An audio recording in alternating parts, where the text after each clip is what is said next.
Welcome to the TEK2day podcast powered by CEO Raider. It's your host, John Mayetta. If you don't already subscribe to the podcast, it of course is free. Please subscribe. We're available on all the various podcast platforms. We rolled out our new YouTube channel. I'd say maybe 40% of our YouTube content is actually video.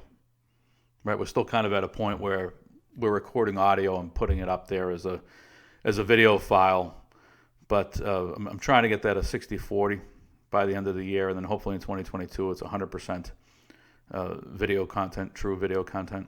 I don't know how many articles we've published since the last episode, which was Thursday evening of last week, a week ago.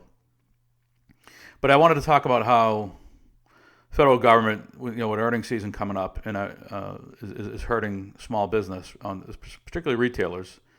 And then I want to complain a bit about the COVID restrictions, because it's just overdone at this point. I mean, if you're a data person like me, by May of last year, there was enough data on CDC's website to have the data be statistically significant, whereby you could tell that the COVID death rate was not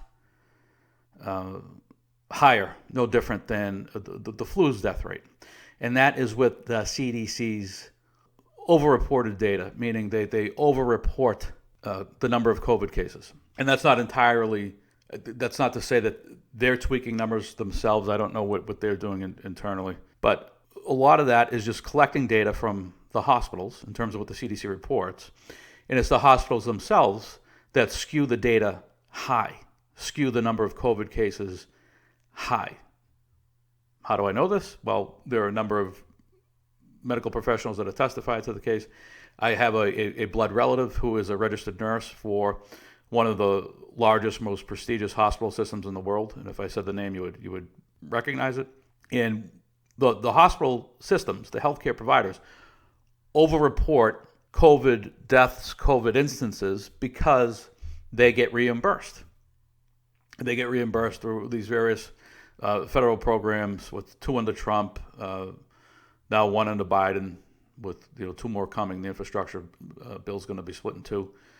So they're getting reimbursed for calling a coronary death a COVID death, for calling an instance of the flu and the related treatment COVID related, because they get reimbursed. So when people say follow the money, there is truth in that saying. So even if you look at the numbers, which have skewed high in terms of the number of COVID cases and deaths, the death rate is no worse than the flu. So then, therefore, if that's the case, why do we still have mask mandates? Why do we have to have civil liberties infringed upon, whereby you need to have a proof of vaccination in all violation of HIPAA law, right? Healthcare information is supposed to be private. That's our PII data. But now you have to show that at the door, right? Very similar to post 9/11, when you wanted to enter an office building in New York, only worse, because now you have to volunteer your health-related personal information in order to board an airplane, but not to vote. So the thing I wanted to pick on today is unemployment, enhanced unemployment benefits.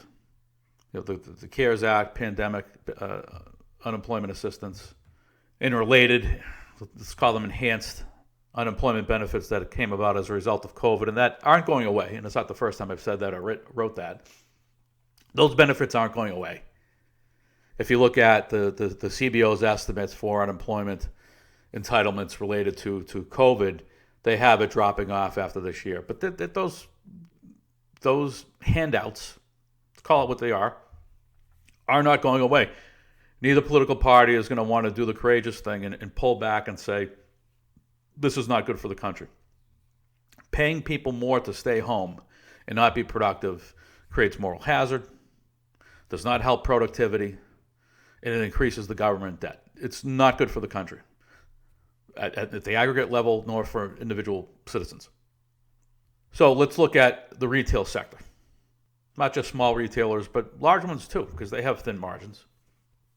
retailers are having difficulty hiring people. I'm not the only person that said this. I did an informal survey over the course of this week. Friends and family across retail. So grocery stores, wine and liquor shops, gyms, and so forth. Places where you would typically find young people, teenagers working minimum wage type jobs, or adults working those type of jobs for supplemental income for a few hours a week. Right? Those type of business operations, those type of retail operations are having difficulty finding people. And they're concerned because now customers, those who have been holed up for a year and they haven't left the house, are now starting to come out and purchase goods and services. And a number of these operations, retail operations, want to staff up, but they can't find the help because the help is at home playing video games, betting on the stock market, speculating on Bitcoin, speculating on cryptocurrency, speculating on NFTs. God knows what else they're doing, but they're not being productive. They're spending, but they're not being productive, which is not great for the economy, by the way, just because people are spending. We're not producing more here. That which is being spent is being produced elsewhere. So that's not a win for the United States. So what does that mean if now these retail operations can't lure people back to work? Well, that means they're going to have to raise the wage that they pay to coax people off of the couch to get them back into the business operation. And you may say, well, isn't that a good thing? The worker gets paid more. Yeah, if you want to look at it in a sliver of what's going on more broadly. Right? If you want to take that myopic view, yeah, sure, it's good that people make a little bit more.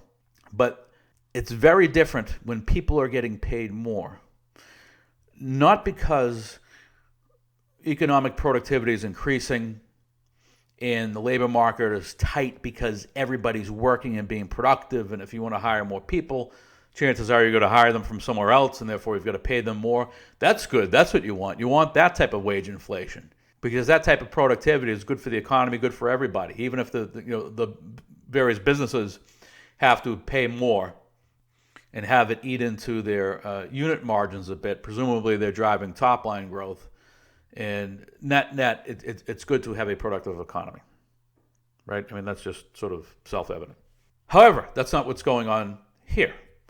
Again, people aren't, they're home. So it's not as if the local retail operation is trying to recruit somebody from a competitor, per se. They're trying to coax the employee off of the couch.